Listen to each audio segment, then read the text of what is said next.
So as you may remember, I know it's been a while now since our first reading from Acts, but I did ask Amber to read the whole chapter. I know it was a long reading.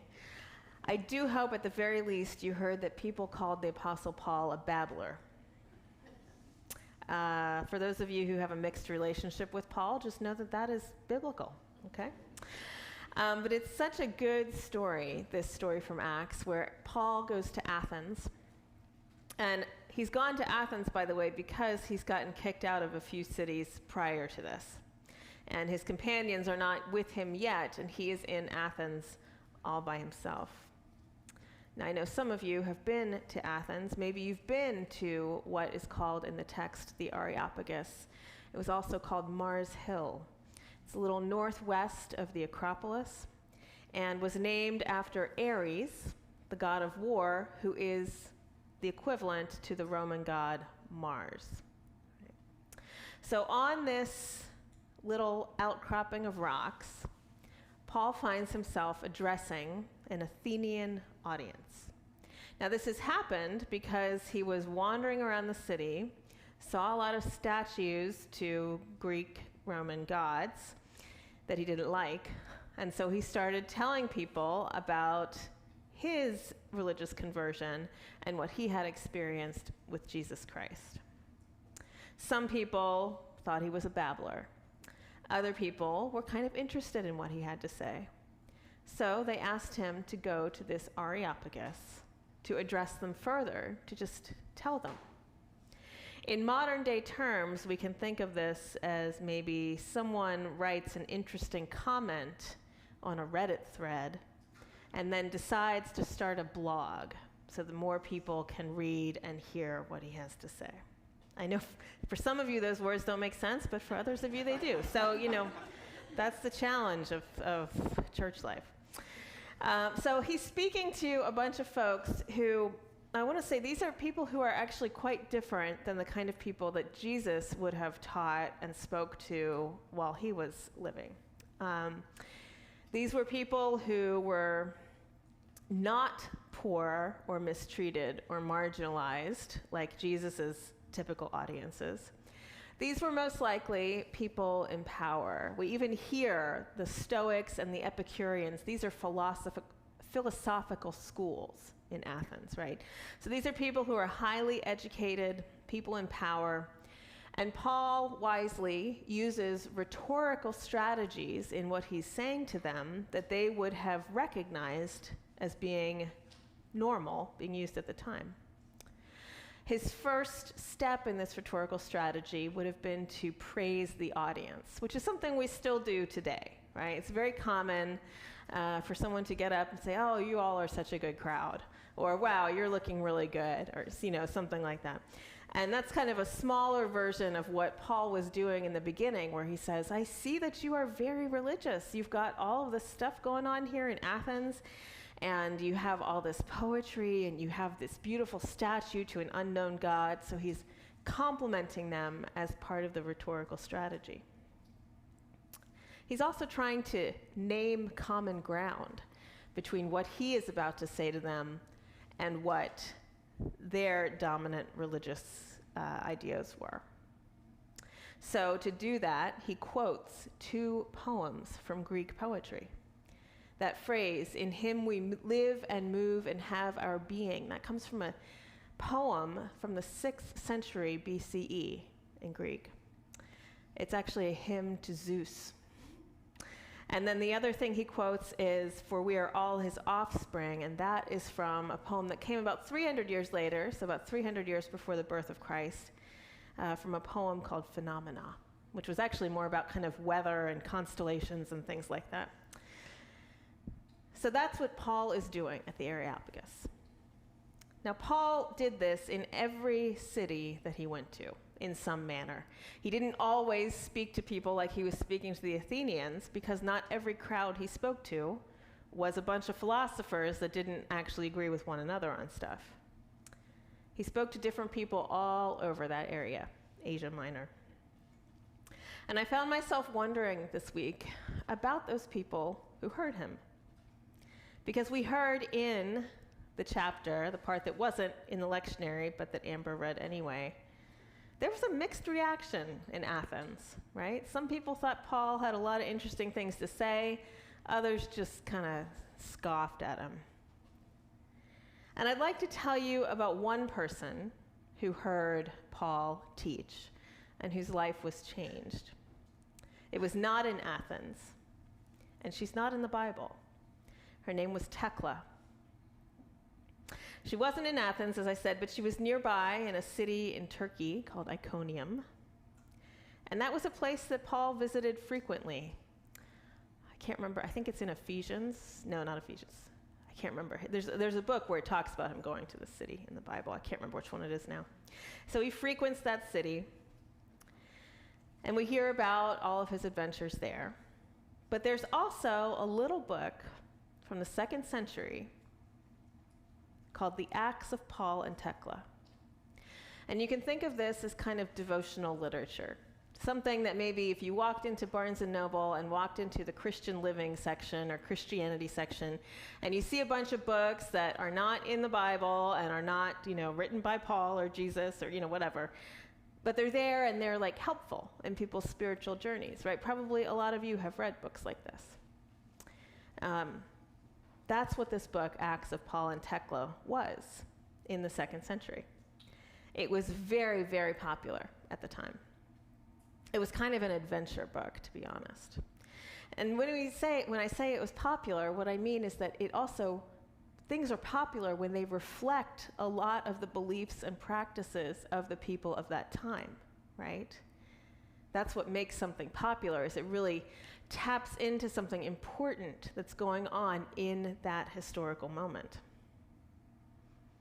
So it is not a biblical book.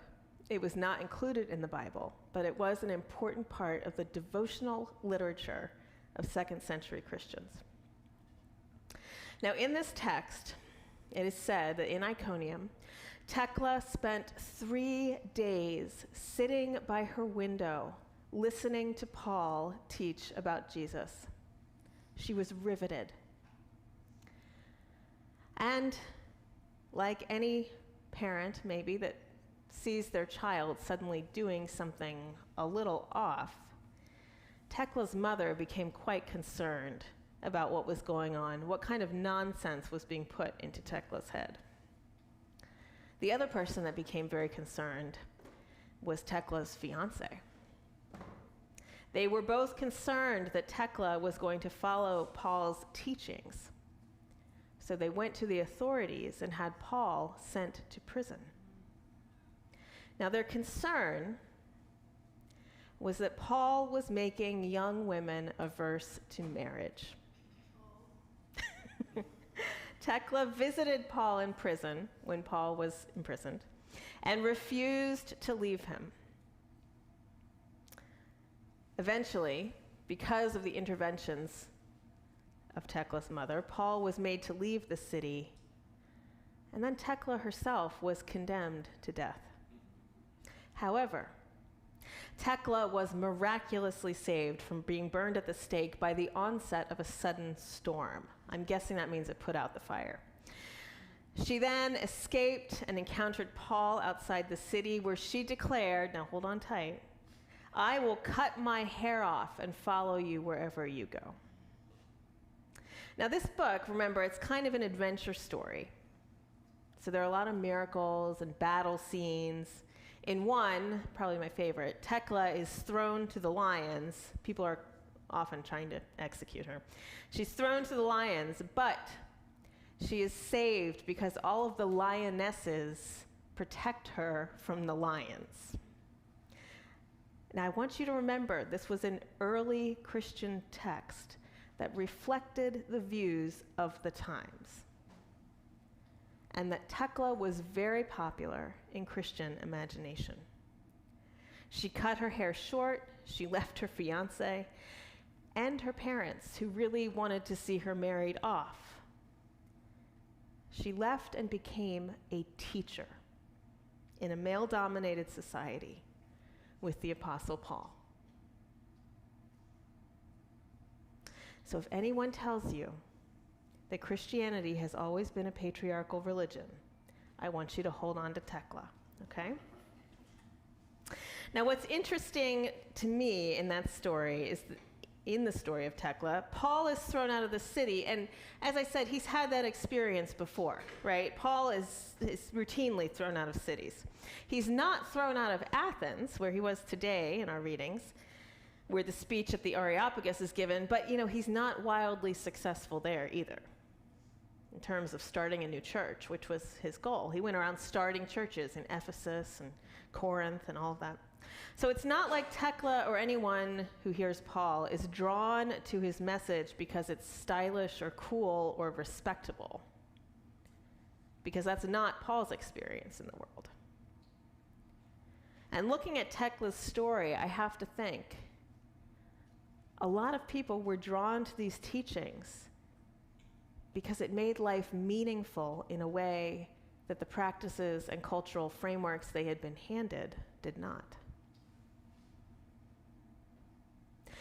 I also want to notice that the story of Tekla is a story of repentance and conversion, but not in the way we typically think about repentance and conversion, which has to do with feeling shame and being sorry, or with taking on a new belief system that may or may not be life-giving or psychologically healthy.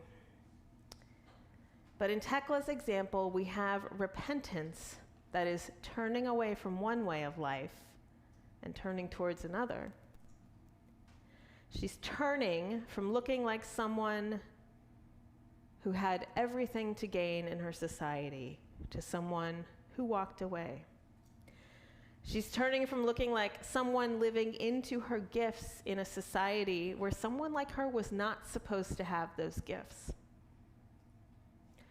For Tekla, it's a conversion from being a good girl who obeys without question to becoming a person who is willing to do without some respectability and some beneficial social networks.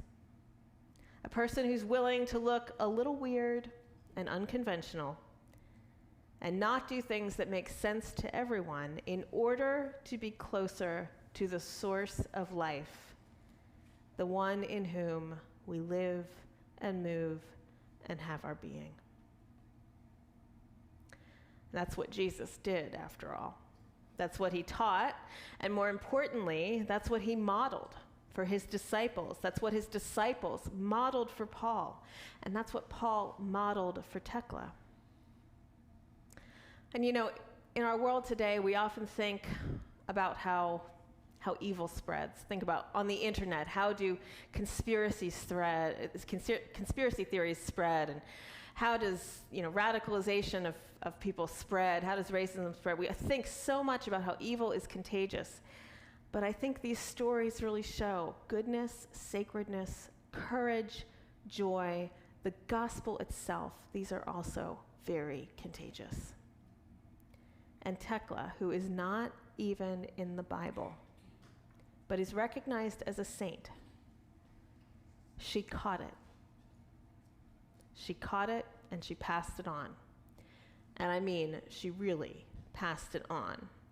Because the next part of Tekla's story is that masses of women across Asia Minor, that's like Turkey, also Egypt, masses of women sought to imitate Tekla's example.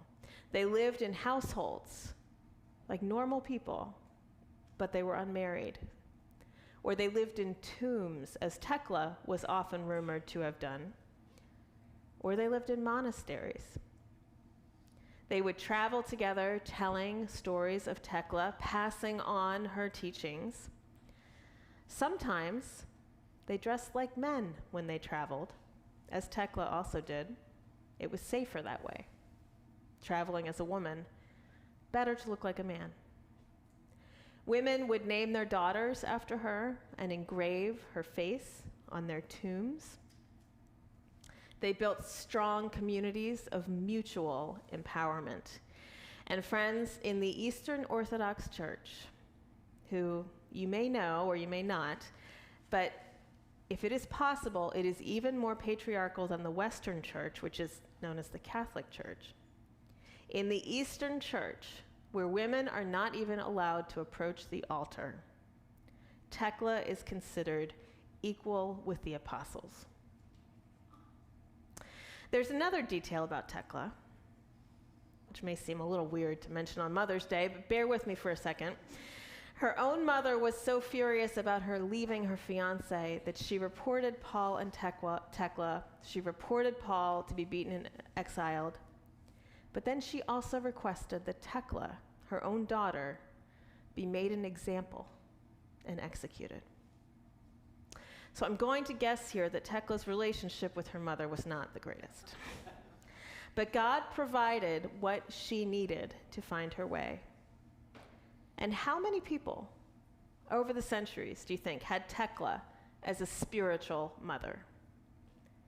The story of Tekla is so unique in some ways, and in other ways, in the Christian tradition, she is absolutely normal. There are so many people like Tekla. There are people like Tekla sitting here in these pews. People who have passed on this wonderful, this good virus of the gospel, who have made it contagious to others. God provides for us mothers and fathers and sisters and brothers and daughters and sons who may or may not be related to us. People who light the path and show the way for us, who empower us to live into the gifts that we've been given, and whom we can also light the way for and empower all throughout our lives. Now, today is Mother's Day. And this is a day that is both beautiful, and I know it can also be a source of pain for a million different reasons. And the first Mother's Day, of course, was actually a deeply pacifist and anti-war statement started by Julia Ward Howe. Following the carnage of the American Civil War and the Franco-Prussian War, she advocated for the start of Mother's Day by issuing what was called a Mother's Day Proclamation. I want to read it to you now, and maybe you will hear some similarities between this woman from the 1800s and the spirit of Tekla. Here it is. Arise then, Christian women of this day. Arise, all women who have hearts, whether our baptism be that of water or of tears. Say firmly, we will not have great questions decided by irrelevant agencies. Our husbands shall not come to us reeking with carnage for caresses and applause. Our sons shall not be taken from us to unlearn all that we have been able to teach them of charity, mercy, and patience. We, women of one country, will be too tender of those in another country to allow our sons to be trained to injure theirs. From the bosom of the devastated earth, a voice goes up with our own. It says, disarm, disarm. The sword of murder is not the balance of justice. Blood does not wipe out dishonor, nor violence vindicate possession. As men have often forsaken the plow and the anvil at the summons of war, let women now leave all that may be left of home for a great and earnest day of council. Let them meet first as women to bewail and commemorate the dead. Let them then solemnly take counsel with each other as the means to whereby the great human family can live in peace, each bearing after his own kind the sacred impress not of Caesar, but of God. In the name of womanhood and of humanity, I earnestly ask that a general Congress of women, without limit of nationality, may be appointed and held at some place deemed most convenient, and at the earliest period consistent with its objects, to promote the alliance of different nationalities, the amicable settlement of international questions, the great and general interests of peace. That was Julia Ward Howe's Mother's Day Proclamation. May we all remember Tekla and Julia and the many other countless people in the world who have been mothers to us in so many ways. May we honor them by carrying on their legacy. Thanks be to God.